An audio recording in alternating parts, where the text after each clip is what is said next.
Hi, this is Tim of the 1916 Company. Welcome and thanks for logging on. If you love this watch, email us, tmosso@the1916company.com. It is in the description below. It is your purchase and pricing email question line for buying this or any watch you see on any of our platforms. Email us for pricing, tmosso@the1916company.com. Today we are discussing a 2014 limited edition of 99 pieces launched to commemorate the opening of the 10th FP Journe boutique in Beirut.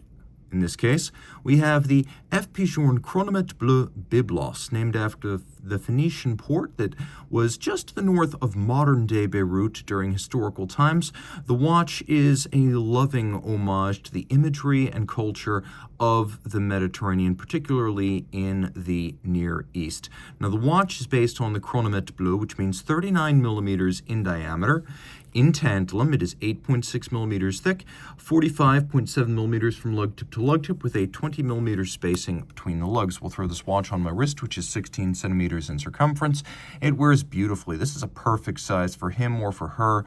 Absolutely viable as a unisex option. You can see being thin with a domed bezel, it'll slide easily under a dress cuff from over the top, which exaggerates the width of the watch. You can still see the lugs are inboard at the edge of my wrist. And then down the barrel, you can see how much clearance I've got. I think you could wear this on a wrist as small as 13.5 centimeters circumference. The strap is a lovely Jean Rousseau custom piece, rubberized leather, so it's substantially more durable in hot weather when you may sweat or perspire. And so you have this contrasting stitch in light brown, white on the top, white on the bottom, pull tab spring bars. Jean Rousseau is the OEM strap maker for FP Journe, so this strap is made in the same shop by the same people who make the Journe factory straps. You can see the lugs are drilled close to the case to move the pivot centers of the strap inboard for a better fit, and also to create a more integrated look with little daylight between strap and case.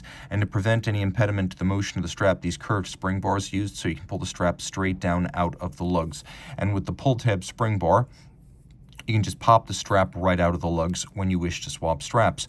We have here a little bit of lizard leather, and then an FP Journe matching tantalum pin and buckle.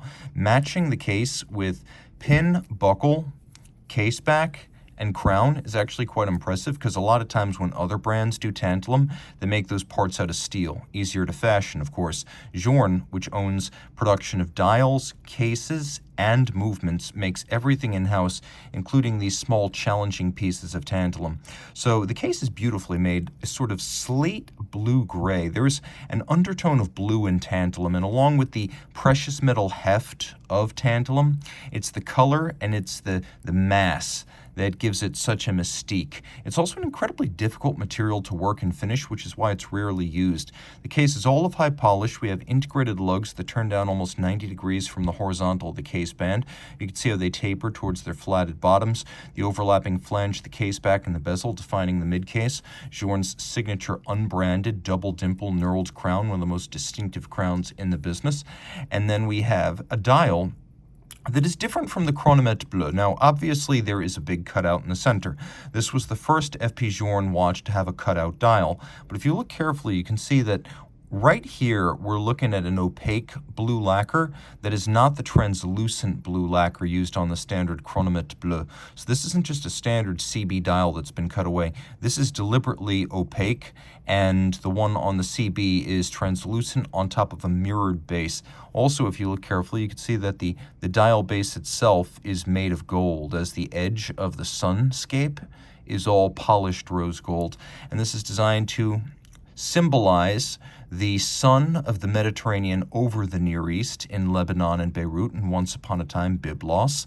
We have multiple finishes on the dial. As you can see, engine turning, clou de Paris. We have engraving of the name of the watch as well as FP Journe. Note it doesn't say invenit et fecit. It doesn't say he invented and made it. This is a unique signature only found on this model. Also notice that the hands and the numerals, they're not white. They're actually cream or off-white. Taking a look at the motion works and the keyless works, you can see both sets of components have been beautifully finished, right down to beveling on the edges of the satin surfaced structures. Now, of course, keyless works is responsible for winding via the winding pinion right there, and then via the setting lever, clutch and clutch spring and crown wheel. We pull out the crown, and now we can set everything. You're looking at the motion works. The minute hand sits on the cannon pinion. The hour hand sits on the hour wheel. The hour wheel is driven by the minute wheel pinion, and then below that minute wheel pinion, we have the minute wheel. So that's how all of that works. Now, about this special script, it's a little bit unusual for FP Journe and the name of the watch to appear on the dial like this. Byblos, of course, the Phoenician city, but what is that bizarre J? Well, it's actually the 10th letter of the Phoenician alphabet, selected because, of course, this watch celebrates the opening of the 10th Journe boutique. The letter is Yod, and it is pronounced Je, so FP Journe spelled with Yod in place of J. Turning it all over, almost exactly what you'd find on the back of a Chronometre Bleu. You can see this is still the Chronometre Bleu, but the edition number of 99 pieces is included along with the Byblos nomenclature. And you can see on the base plate, distinct to the model, Chronometre Byblos. We have two mainspring barrels in parallel, which gives us a nice flat torque curve. 56 hours of power reserve, 6-position adjustment, one more than a standard chronometer, and one more than the high horology standard of 5. You can see that it's a free-sprung large balance with 10.10 milligrams per centimeter squared, which makes up for the relatively low beat rate of 3 Hertz. With a larger balance, it's the equivalent horologically of having a smaller balance at a higher rate, and of course free sprung for precise adjustment and shock tolerance with these little eccentric masses on the spokes of the balance responsible for all the timing changes. The bridges and the plates are all solid gold, 18 karat, one of the great distinguishing qualities of Journe watches, that the movements are made of solid gold. So it's like having a medallion of gold inside your watch, which is also tantalum, and that's very heavy to begin with.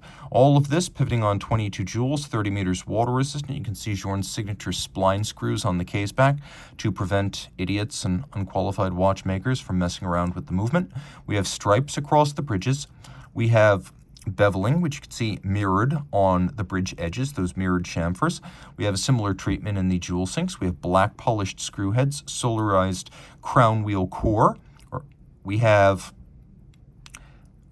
a grandoche or barleycorn pattern on the gap between the barrels and the escapement. Then we have engine turning on the base plate. You can see the locating pegs to place the bridges on the base plate. Those have been mirror polished on their top. And the drivetrain is actually hidden. You can't see the drivetrain between the barrels and the escapement. It is magical. It is run under the dial side of things so that you can't quite see from the back. A very, very special watch. Even among the Chronometre Bleu iterations, this is a standout and a rarity. It could be the cornerstone of any collection. Reach out to Team Mosso at thewatchbox.com for purchase and pricing details.